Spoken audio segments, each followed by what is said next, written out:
퇴근 후 간만에 친구들과 기분 전환을 하려 집 근처 가라오케에 들른 켄타.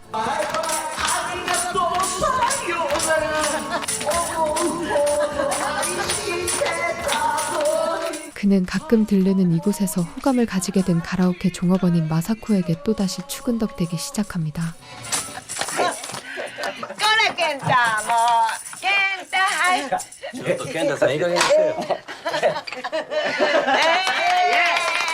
毎日毎日飲みすぎたら奥さんに怒られる。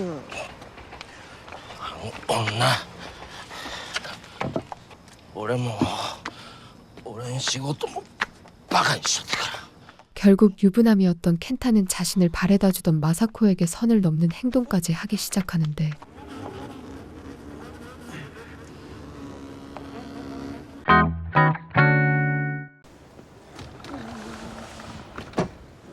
몇 년 전 엄마가 운영하는 세탁소 2층 한켠에서 옷감 수선 일을 하며 생활했던 마사코.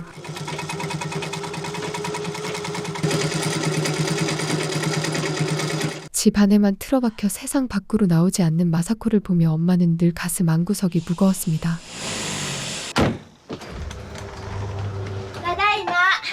그와 달리 둘째 딸 유카리는 일찌감치 독립해 자유분방한 삶을 살고 있었죠.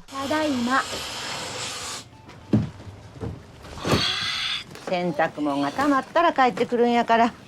せやかてうちの近所高いやもん。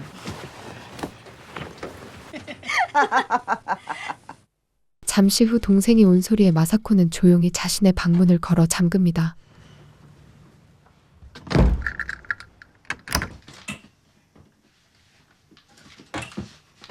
私、ゆかり、お姉ちゃん開けてよ。ディズニーランドのお土産買うてきたで。お姉ちゃん鍵。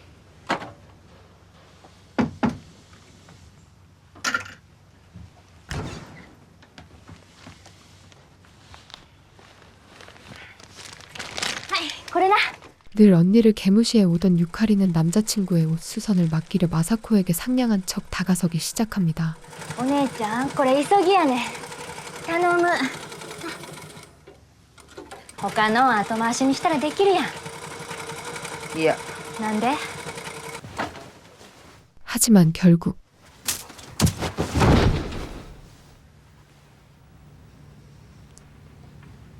わざとちゃうで、お姉ちゃん。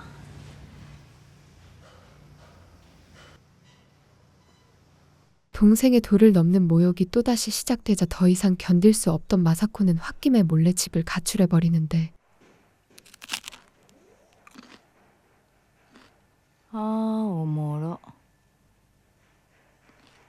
만날 친구도 없고 갈 곳도 없던 그녀는 무작정 기차에 몸을 싣게 됩니다.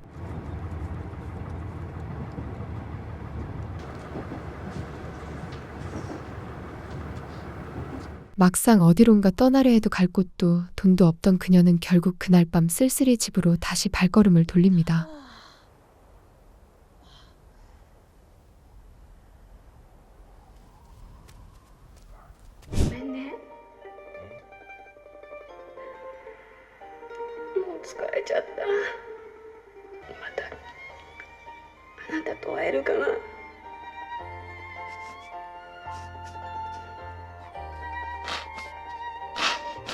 늘 집안에 갇혀 지내는 딸을 보며 속이 터질 듯 답답했지만 마사코가 상처라도 받게 될까봐 엄마는 그 흔한 잔소리 한마디조차 하지 않았습니다.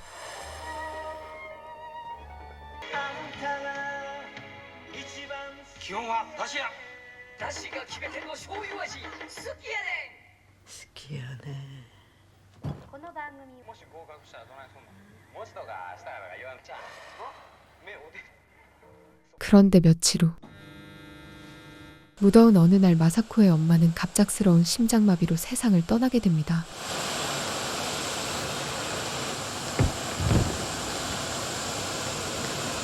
쇼크で2階から降りてけえへんねん。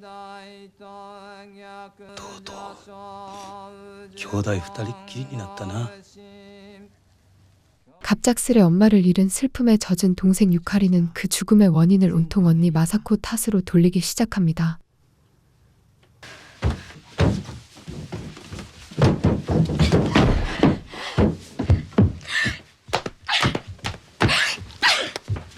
やろ喪服が破れたら困るやろな。私子供の時からお姉ちゃんのこと恥ずかしかった。お姉ちゃんがなんで私の兄弟なんやろと思ってた。ほな行くわ。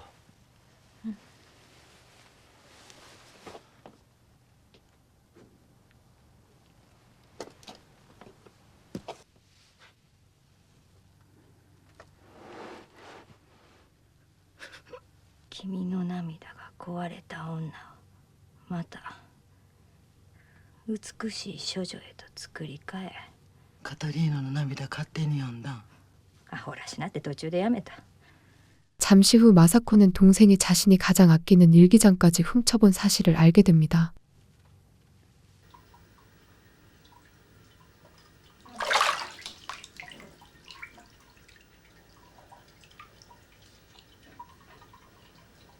결국 평생 쌓여온 울분이 한순간에 폭발했고 마사코는 끝내 동생을 살해해버리는 비극을 저지르게 됩니다.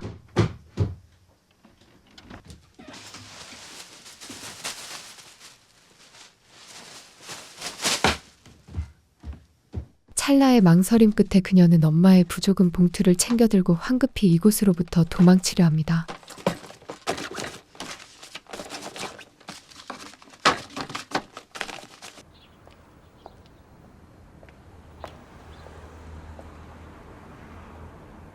다음날 그녀의 범행은 언론을 타고 일파만파 퍼져나가게 되고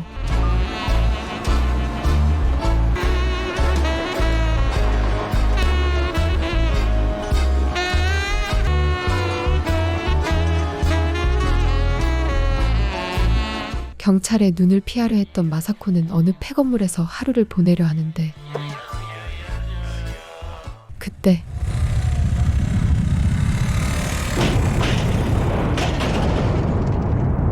마사코가 머물던 지역에서 아주 큰 지진이 발생하게 됩니다. 町が当たった。町が当たった。うちの町や。불행 중 다행일까요? 마사코는 운 좋게도 피난 가는 사람들 틈에 섞여 이 지역을 무사히 벗어나게 됩니다. 영상을 이어가기 전 40, 50대 구독자님들의 치아 건강 고민을 덜어드릴 꿀팁 하나 짧고 굵게 전해드리려 합니다. 요즘 치아 건강이 좋지 않아 임플란트 알아보는 분이 참 많은데요. 임플란트 병원마다 가격 차이도 크고 막상 싸다고 가보면 뼈이식이다 뭐다 추가 비용이 붙어서 당황하신 적 있으시죠? 이제 번거롭게 일일이 치과를 찾아다니지 마시고 집에서 편하게 전국 치과 견적을 비교해주는 모두닥을 꼭 써보세요. 방법도 정말 쉽습니다. 네이버에 모두닥을 검색하고 화면 아래 임플란트 무료 견적을 클릭만 하시면 됩니다. 카카오톡으로 로그인 후 내 나이와 임플란트 부위 개수만 고르시면 끝이에요. 그럼 30초 안에 내 근처 치과에서 카카오톡으로 맞춘 견적서가 도착합니다. 모두닥으로 견적을 받지 않으시면 최대 147만원까지 손해를 보실 수도 있습니다. 견적은 모두닥에 입점한 치과가 직접 제시한 금액인데다 뼈이식 비용까지 싹 다 포함된 최종 금액이라 나중에 추가 비용이 붙을 일이 전혀 없습니다. 또한 모두닥은 임플란트뿐만 아니라 백내장 견적도 100% 무료로 받아보실 수 있습니다. 목돈 드는 병원비 걱정이시라면 지금 바로 고정 댓글과 더보기란에 링크를 누르시거나 네이버에 모두닥을 꼭 검색해보세요. 그렇게 그녀는 오사카에 도착하게 되는데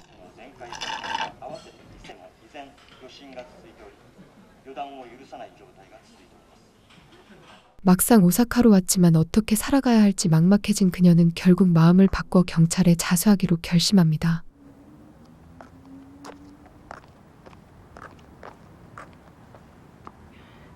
やっぱり誰もおれん。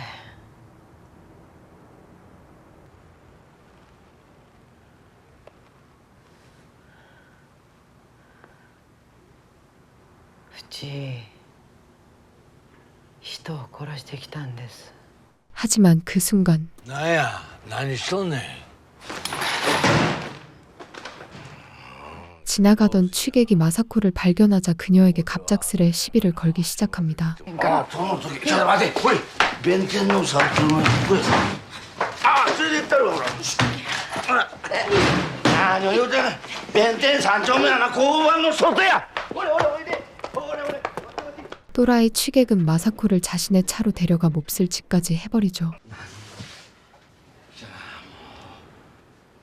하지만 순식간에 벌어진 너무나 황당한 일 앞에서도 마사코는 이상하리만큼 덤덤한 표정을 지어 보입니다. 暑い体が熱い 참을 수 없는 모욕을 당하고 집에서 가져온 조의금까지 전부 털렸지만 수배자 신세인 마사코는 경찰에 신고할 엄두조차 내지 못합니다.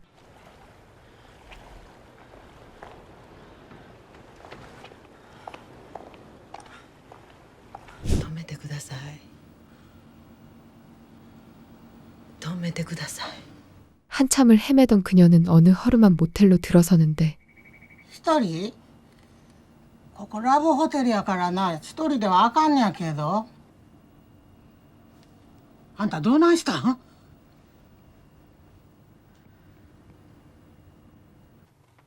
ほらラーメン作ったったで 그녀의 초라한 행색이 예사롭지 않음을 눈치챈 모텔 청소 아줌마는 갈 곳 없어 보이는 마사코에게 선뜻 자신의 휴게실 한쪽을 내어줍니다.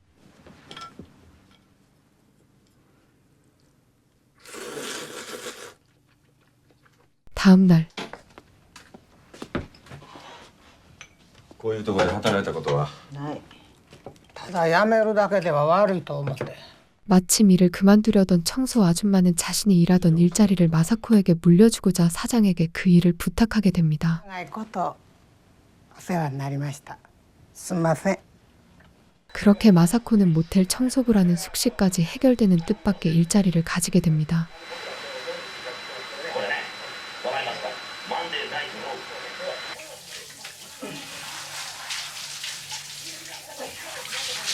せやからお客さん来たらここに番号出るからほな鍵渡してお金もうて簡単やろ受付を堪忍してください危ないの知っとる知らん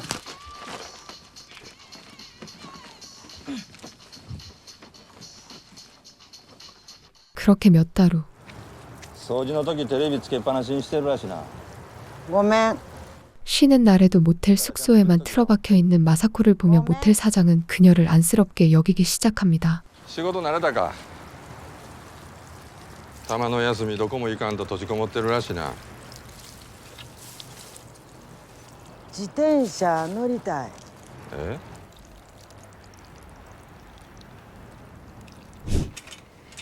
違うの違う 그렇게 그녀를 측은하게 여기던 사장은 자전거를 가르쳐 달라는 마사코의 부탁을 흔쾌히 받아들입니다. はいちょっと早いでちょっと待って早いから 마사코는 어릴 적 자전거를 못 탄다는 놀림이 오랜 상처로 남아있던 것이었죠. もうあかん開いたあーしんど教え方悪いのと違う 며칠 후 なんや走ることもあるんやな 사채업자들이 모텔을 쑥대밭으로 만들고 있다는 마사코의 말에도 사장은 그저 태연하기만 합니다. 勝手にテレビとかトラックに積んでそんなことか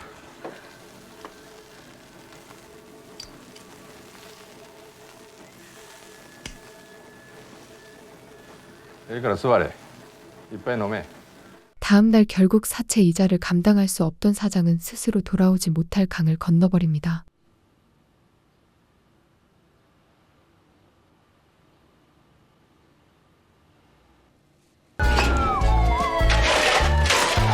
곧 경찰이 들이닥쳐 자신의 신분이 탈로 날까 두려워진 마사코는 황급히 이곳을 떠나려 합니다.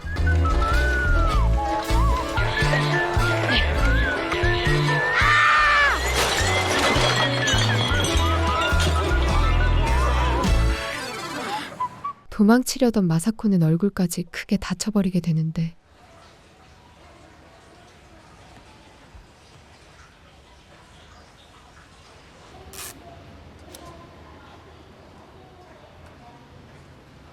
마스크くださいはーい 오히려 얼굴을 크게 다친 것이 다행이었을까요? 방금 마사코의 숲에 전단지를 붙인 약국 주인조차 그녀의 얼굴을 알아채지 못합니다. 北海道どっち？北海道変な人やな。 그렇게 마사코는 또다시 뚜렷한 목적지도 없이 기차에 몸을 싣게 되는데 그렇게 마사코는 또다시 어딘지도 모르는 어느 기차역에서 무작정 내리게 됩니다. ごめん。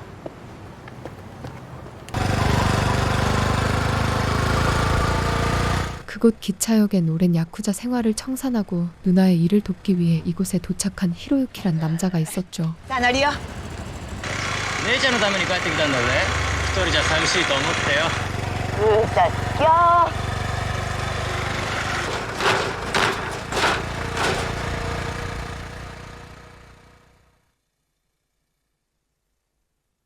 あの女さっき俺のバッグ蹴飛ばしやがった。この土地一緒じゃないね。旅行者にも見えるな。 비어있던 어느 건물에 몸을 숨긴 마사코가 이제 어떻게 해야 할지 막막해하던 그때 何よもうこれ。かっちゅうな。よし。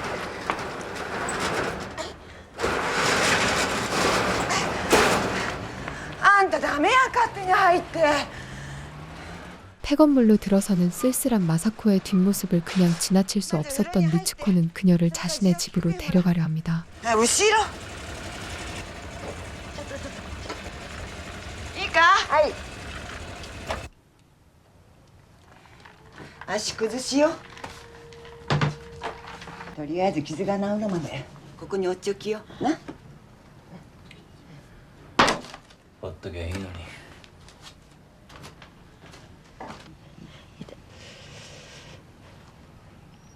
리츠코는 이곳 동네 한켠에서 조그마한 가라오케를 운영하고 있었죠. 隠れてないで出ておいで。初めてなんやけどね。恥ずかしがって。 마침 직원을 구하려 했던 그녀는 마사코를 자신의 직원으로 쓰려 합니다. 자신의 외모에도 불구하고 이곳에서 일할 수 있게 해준 그녀에게 마사코는 너무나 감사한 마음을 느낍니다. ママに会えてよかった。ありがとう。アパートまで借りてもうて。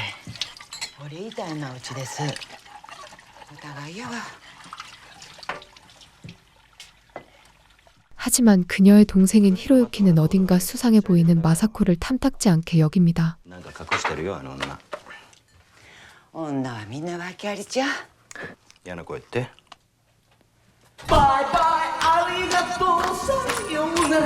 한편 이곳 가게의 단골 손님이었던 켄타.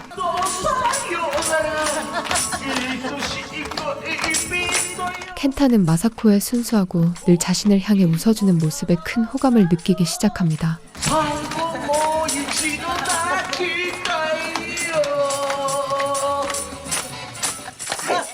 그날 밤 결국 켄타는 술의 힘을 빌려 자신을 바래다주는 마사코에게 자신의 마음을 적극적으로 표현하게 됩니다. うちには心に思った人がいてるね。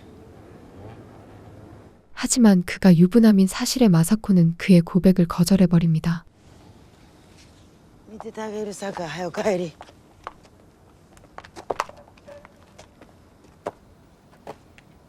며칠 후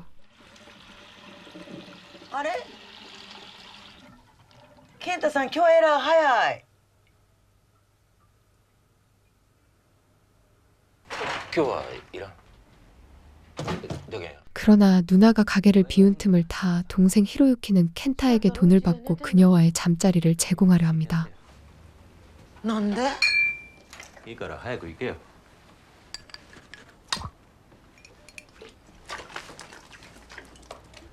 濡れたら上がって脱いでこいよ。 なんや。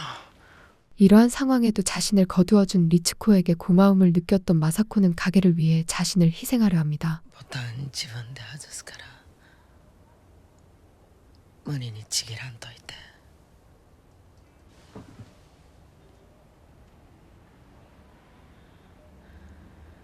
하지만 잠시 후金返事を持ち来てみたらなんやあんたなんか。 켄타의 아내가 그곳에 들이닥치게 되지만 사정을 알아보지도 않은 채 마사코가 남편을 유혹했다며 애꿎은 마사코만을 탓하기 시작합니다. 今なんちゅうたん。あんたの黙っちょきよ。許してもらわんで。早く連れて帰れよ。こんな女どこがいい。帰れよ。頼むけど。帰ろう。話しよう。頼むけ。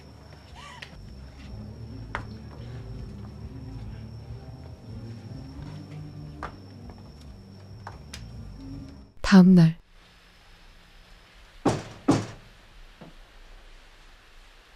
俺 괜스레 그녀에게 미안해진 히로유키는 그녀의 집을 찾아가게 됩니다. いいかいいわけない。怖がるなよほらまた雑誌持ってきてやったよテレビ買うた。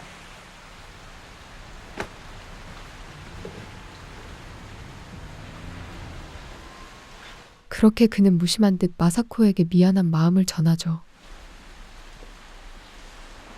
うちのこと気にしてきたんですか。なんでうち昨日みたいなこと初めてやないから。姉ちゃんのこと頼むわ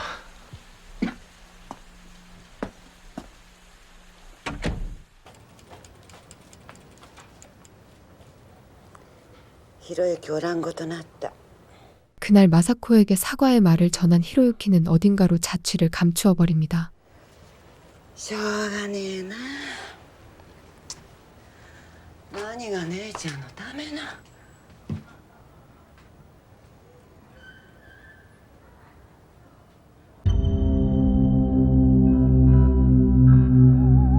하지만 떠난 줄 알았던 히로유키는 근처에 머물던 중 예전 조직을 배신했다는 이유로 그를 찾아낸 자객들에게 살해당하고 맙니다.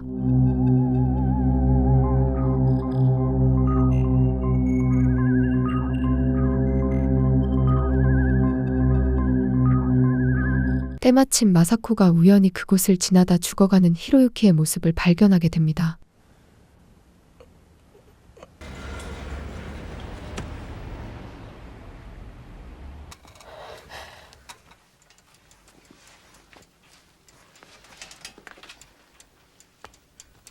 그런 히로유키의 모습을 마주하자 그녀는 어떻게 해야 할지 막막하기만 한데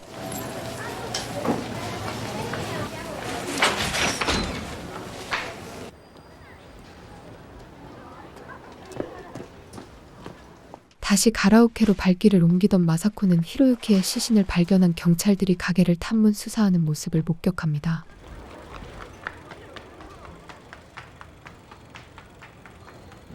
従業員の方はどこにおるかな。あの子には関係ないよ。一応調べんといけんけんな。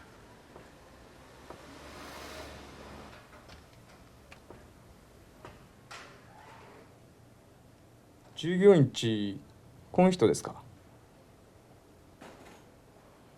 그렇게 리츠코는 마사코의 과거를 모두 알게 됩니다.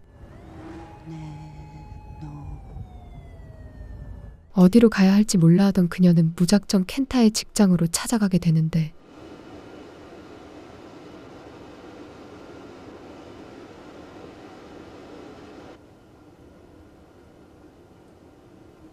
違うじゃん。こ違うじゃん。 늦은 밤 켄타와 바닷가로 향한 그녀는 켄타에게 수영을 배우려 합니다. こうやって水をかくんや。足も全然違うじゃん。教え方悪いのと違う。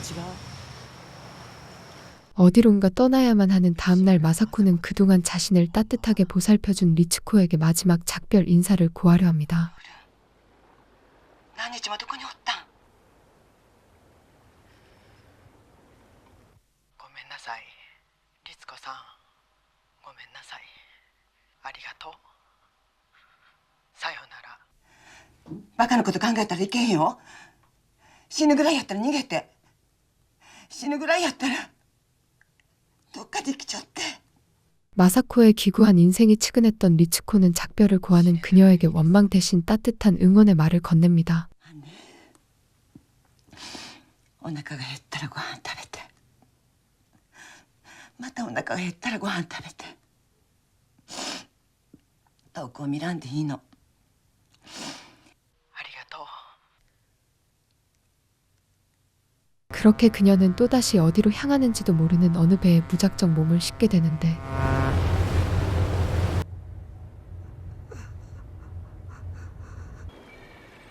한 달 후 마사코는 외진 조그마한 섬의 자리를 잡고 사람들의 눈을 피해 숨죽인 채 살아가고 있었습니다. もういいんじゃねえの？はい。ばあちゃん、はい。面倒見ちくるん人ができちよかったな。はい。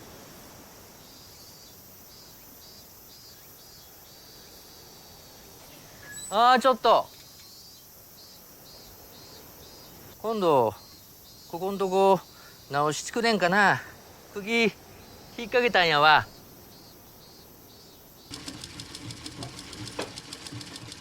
もうそれぐらいにしちゃって、ほら死んだ娘の浴衣じゃけどお祭りにこれを着ていき。ありがとう。 하지만 어느 날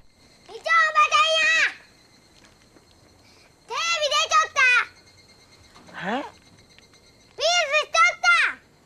いつ？偽名を使い従業員になりすましていた吉村容疑者は警察の捜査をかいくぐり逮捕寸前のところでまたも逃走、再び行方をくらましました。兵庫県尼崎市で起こったこの殺人事件はすでに7ヶ月を経過しようとしており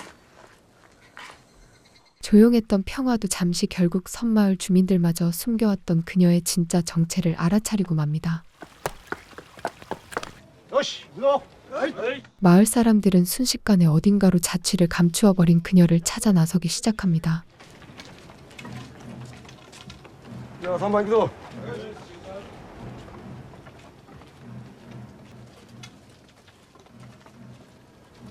때라기나. 지마자 그나 보다 몇 달이 내겠노. 잠시 후 날이 밝아오던 그때 준사. 어? あれ。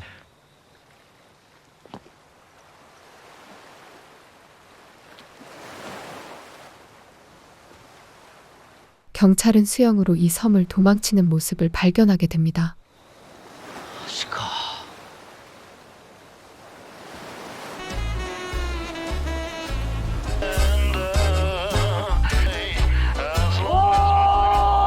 그녀가 수영으로 섬을 탈출하며 또다시 어딘가로 향하는 모습을 비추며 영화는 끝이 나게 됩니다. 지금까지 영화 페이스였습니다.